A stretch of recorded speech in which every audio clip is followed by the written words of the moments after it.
Oh, Captain America. I That is one of the few series that I read that I'm up to date on.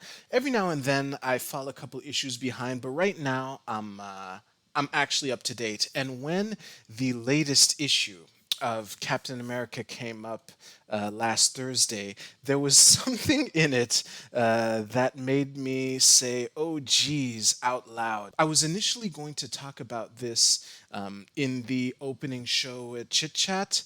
However, things have changed, and we'll cover that. So let's go right to the content in question, and I'll give more context later because I think it is important. So, let me read the caption bubbles. So let me guess. Your brother, he disappears into the internet, and when he comes out, he can't stop talking about his new theory of the world. And that theory comes from one man, the Red Skull. Now, this is the part that made me say "oh geez" out loud because this is such a clear and obvious pot shot at Jordan Peterson, the 10 rules for life here. Other people caught the subtitle of his book is An Antidote to Chaos. I didn't catch on that, but this on its own and the fact that he's on some dude's laptop, that made me say "oh geez" out loud. I will read the rest of this page and then we can continue. Yeah, he did. It's the same for all of them. Young men, weak, looking for purpose. I found the flag. You found the badge. This guy's a cop. They found the skull. He tells them what they've always longed to hear, that they are secretly great, that the whole world is against them, that if they're truly men, they'll fight back. And bingo, that's their purpose. That's what they live for. And that's what they'll die for. I don't know why, of all people, I'm reading Steve fucking Rogers in this dark, sinister voice, but hey, I just went with it. Like, this is so obvious that when I had the opportunity to be in front of my computer, I immediately Googled Captain America Jordan Peterson because it was so obvious. And the only result that I got was for this subreddit, where this was the only panel, which is a shame because as much as this is the clear offender, this is there's context around it, making it even more obvious, and the obviously the comments of people loving it and shit like that. So again, I was gonna continue about my day, just bring this up at the beginning of the show and chat about it in passing. However, today it became a story because today, and thanks to Seth for tweeting this at Jordan Peterson, he became aware of this, and his first reaction was, "What the hell?" Yeah, what the hell indeed. Let's put an asterisk in that. And later on, he got these four panels here asking if this was from the same issue. And yeah, this sparked such controversy and such discussion that it became a story covered by a couple news outlets. I think the best thing to do would be to at least skim over one of these articles. I'm not going to read all of these articles in full. They will both be linked to below. Yes, the America on my shirt is a nice synchronicity there. But let us skim through this article by the Opindia. It's some Indian site. I don't know anything about it. All I know is they were the first people to cover this that I was aware of. So let us. The Captain America comic in question was written by one Ta-Nehisi Coates. That name, remember that name. An African American author, a user on social media shared the image of one of the pages of the comic while replying to Jordan Peterson on Twitter. According to those on social media, the concerned image is from the 28th issue of Captain America comic. That is correct. That is said like someone who doesn't read comics, which is fine. According to sources online, the Bible mentions Jesus. The comic describes a conversation between Captain America and another individual. Red Skull can be seen on a laptop screen offering sermons on the 10 rules for life, which is an obvious jibe at Jordan Peterson, who has authored the popular bestseller 12 Rules for Life. Furthermore, Captain America's words leave little room for doubt that the Red Skull is based on the clinical psychologist. More on this shortly. Yeah, he's this more on this later. Peterson said after his initial what the hell reaction about the matter, do I really live in a universe where Ta-Nehisi Coates has written a Captain America comic featuring a parody of my ideas as part of the philosophy of the arch villain Red Skull? The Marvel universe, which Captain America is a part of, has become increasingly woke in recent times with politics invading entertainment spaces in the United States. I I would love to discuss this more. I think I know what this refers to. More on that in a second.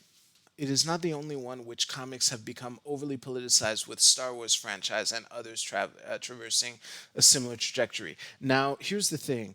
I I don't read all Marvel comics. There are a couple series that I really read. I won't get lost on another tangent on the mutants in Marvel. House of X, guys, check it out. Seriously, it's amazing. But Captain America is I've been following this for a while, and there's one take that I don't think enough people are talking about, who are on the side of, it's not cool that Ta-Nehisi Coates is throwing this pot shot at Jordan Peterson. Like, I know Eric July covered this today, in fact. And I know that Eric July, let me just, this guy, whoops. So yeah, this guy, I've heard him say damning things about Ta-Nehisi Coates before. Apparently, his run when he was writing for Black Panther was terrible. I wouldn't know. I like Black Panther the character, but I don't read him. I have no choice but to take his word for it. And this, which he streamed today, was yet another example. Yet another opportunity for him to bitch some more about Ta-Nehisi Coates. However, one thing that I think is not mentioned, and I think it should be, this might just be me, but the actual comic book was pretty good. Not only that, the present arc that is taking place within Captain America, I'm enjoying it.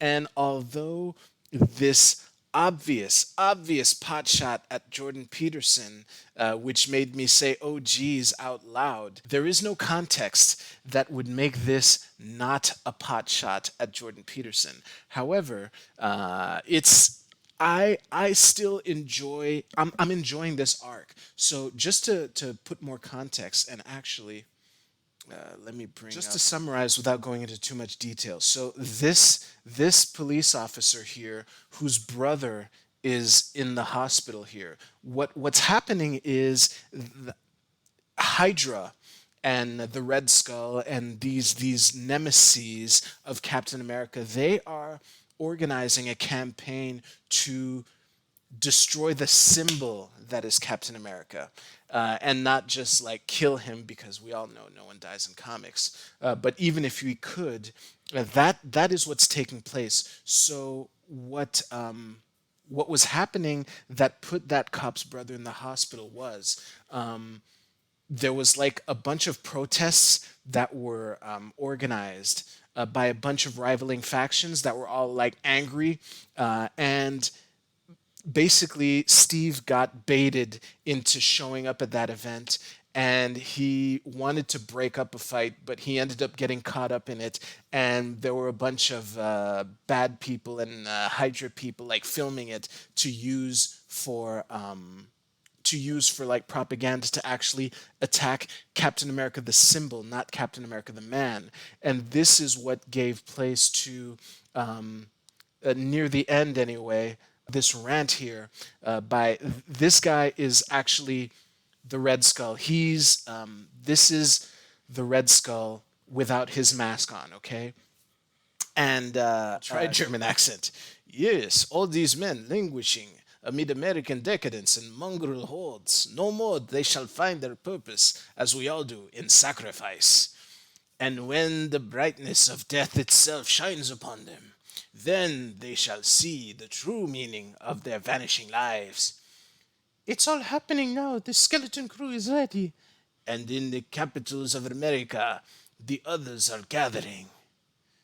To his countrymen, Captain America speaks of dreams he does not understand. It's not the dream that moves men to the boldest of actions, but the nightmares.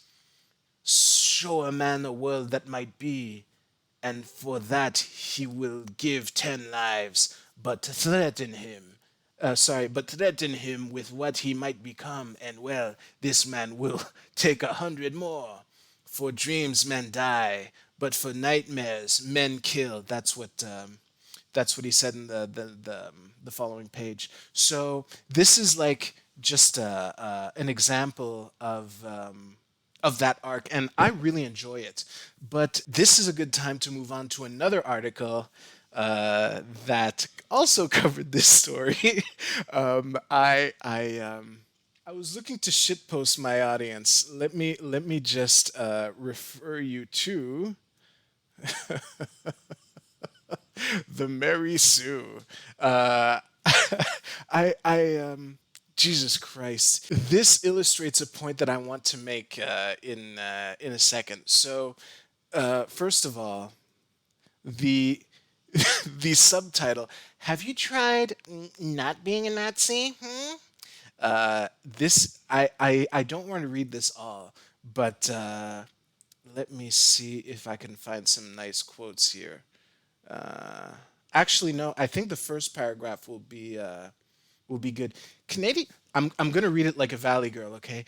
Canadian psychology professor and alt-right mouthpiece Jordan Peterson is on the news again. For, for the most hilarious of reasons, the pundit, known for his misogynist, racist, and transphobic talking points, is furious over the latest Captain America comic books. Authored by the famed journalist author of comics, writer Ta-Nehisi Coates. Namely, Coates' vision of the classic Marvel villain Red Skull is inspired by Peterson himself. This is literally the Spider-Man pointing meme come into life. Coates' Red Skull employs the very same recruitment tactics of groups like the Proud Boys and Oath Keepers. You see, oh man, as much as I hate to regret, as much as I regret to point this out, this right here is a more valid point. And actually, you know what? I'll link to the full article below. But what's so fascinating about what they're doing with this, I think that the phenomenon that is being illustrated here it's a phenomenon that is happening. However, Jordan Peterson is not the only one, which is why in the first article that we covered, why the notion that this was a copy of the Red Skull, that is very unsatisfying. It's very empty. I think that this could be said of basically anyone who appeals to the disenfranchised straight white men, and you know can pave the way to them eventually becoming alt-right. This is something that happens, and as a matter of fact, and I pointed this out today. If you're gonna make a pot shot like this, I think Stefan Molyneux would have made a much better choice if you're going to personify someone, because and this might be the case for Jordan Peterson. Maybe it's just like these stories that I've heard that have a bias towards this, but I've heard multiple people cite Stefan Molyneux as the one who first red pilled them, and these people eventually, went down the alt right pipeline. So I just don't hear these stories as much with Jordan Peterson. And also, Stefan Molyneux has more nakedly wrestled with controversial points that are also liked by the alt right. I think the notion that he's alt right is ridiculous, but man, he has a lot of fascists in his audience. Like, wow, I it's mind-boggling to me how many fascists Stefan Molyneux has in his audience. Like, for real. And I say this as someone who was in his community before the rise of Trump, and who saw the changes and the mutual radicalization between Molyneux and his audience, like in the Trump era. Yeah, I think that would have been nice. This is yet another example of a broader phenomenon, which we'll cover right now. Even though I 100% agree about Molyneux being and making a better target, I doubt it would have generated as much of free marketing. Absolutely, that is true. Molyneux's already been cast out, so yeah. All right, let me set up the paint stream here. All right, so let me just create my palette really quick. Okay, so this this reminded me of a phenomena. Okay, so let me just zoom out here. So there are three circles that I want to focus on. So there's the big one here. Oh, that's terrible. Let me try that again. There we go. And a smaller one like this, and a smaller one like this. There we go. So the big circle here is conservatives. We shall represent them with the elephant. I think it's like that. Cool. So these are the Republicans now, or conservatives, sorry, symbolized by the Republican elephant. In this smaller circle here, we have fascists, fascists right here, and in the smaller circle, we have, of course, the Nazis right here. So, and I've alluded to this phenomenon before. Like, not all fascists are Nazis, and this circle here is what I have added because so much emphasis is put on fascists and Nazis that we kind of forget about conservatives. And this and other phenomena have made me realize that the reason that conservatives are frequently incorrectly called Nazis is because of this phenomena. So, what separates one from the other? Let me. So, there's what they believe, so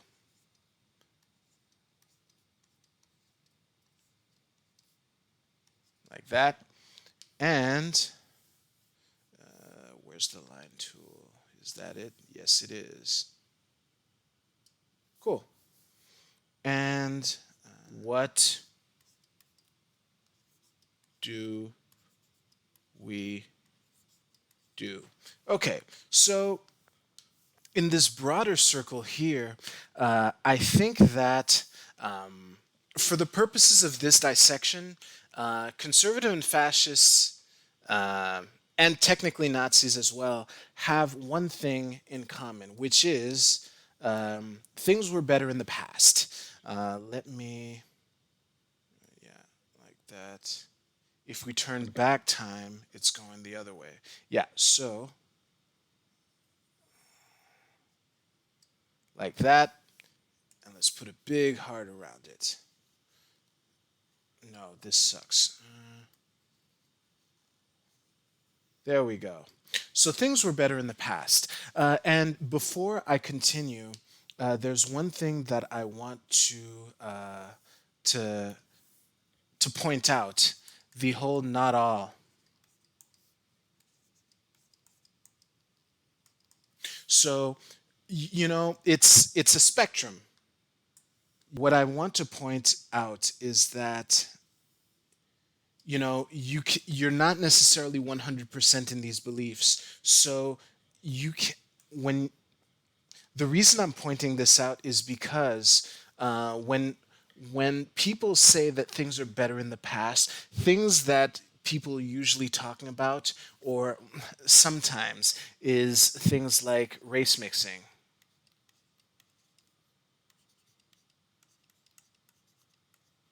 and LGBT,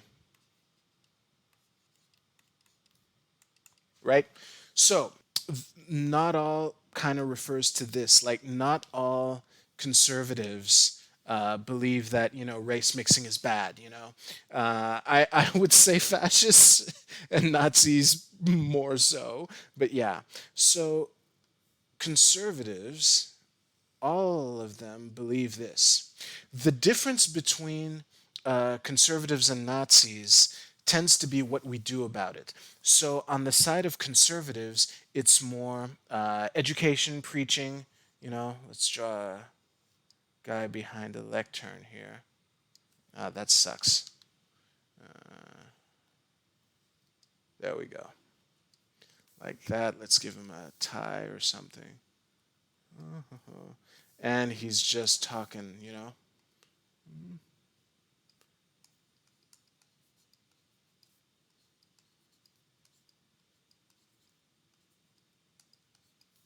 Like that.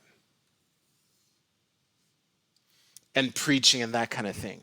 Whereas fascists, they tend to lean more towards internal purging. Let me let me draw America from memory here, like that, like that. The penis of Florida. This is America, okay? And they want to purge. This fire that I'm drawing here is spiritual, but often when you're talking about fascists, this purification will take the form of either killing or putting in bars or exiling or giving the boot. Conservatives tend to be more of the let's educate, let's teach them our values, things like that. And fascists would be more let's cleanse internally to solve the issue, so to speak. And fascists are like this too. However, the one thing that we must add for Nazis specifically is our good friends, the Jews.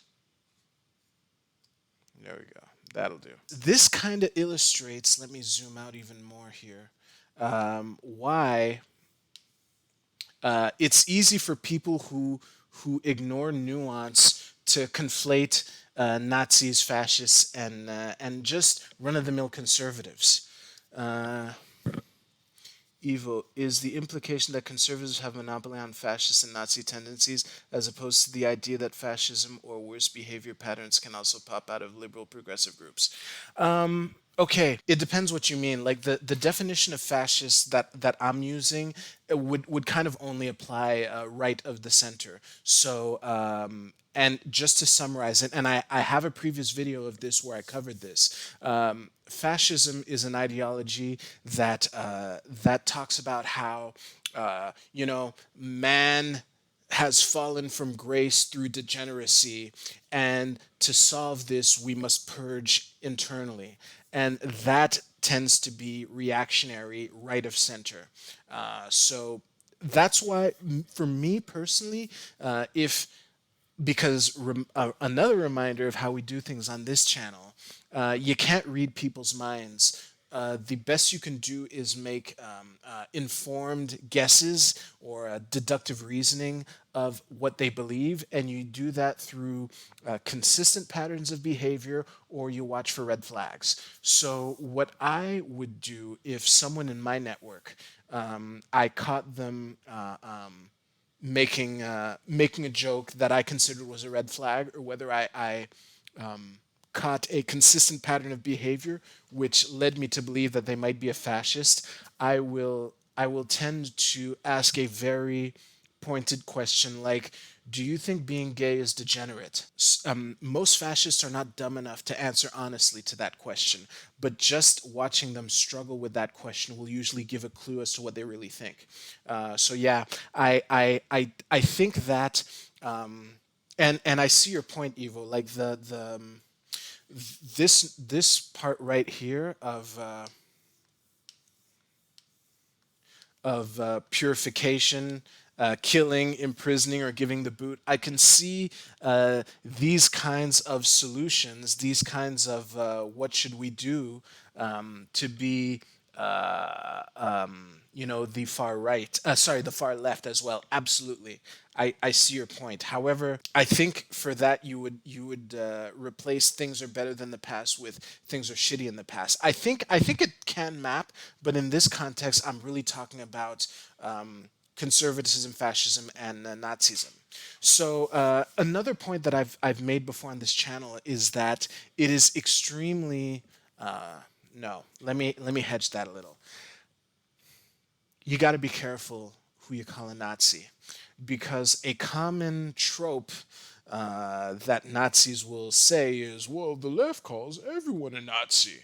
And whenever you incorrectly label someone a Nazi, it gives credence to that meme. And I don't think that's a good thing. That's why when people like Chelsea Steiner here say, have you tried like not being a Nazi? And says things like, there was another quote that made me laugh. There it is. I mean, these are literally your talking points, my dude, and things like that. Every time you incorrectly call someone a Nazi or a fascist, you make it easier for fascists, for actual fascists, to hide amongst the edgy gamer bros and normal people. So that's really it. And as much as I think that this is a fucking cheap ass pot shot. I think the phenomenon that is described is valid. I think a lot of people know someone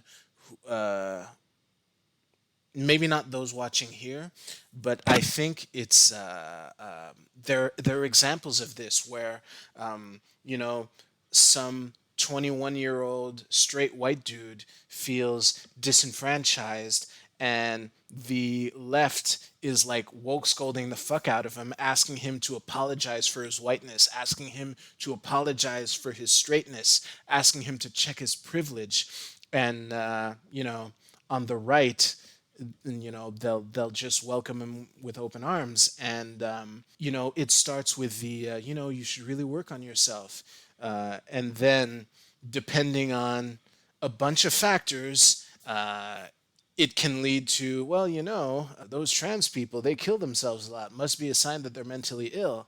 And then next thing you know, the Jews are secretly plotting to replace white men by importing massive amounts of brown people. What are you going to do about it?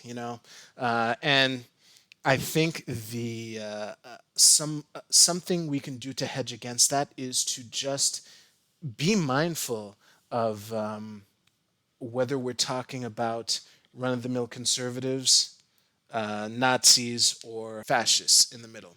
That sums it up for me. Thank you very much for watching. Please leave your comments below. I'm extremely curious to know your thoughts. If you like this video, please give it a thumbs up. It really helps out the channel.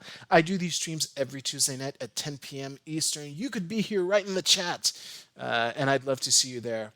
Thank you very much for watching. I will see you soon.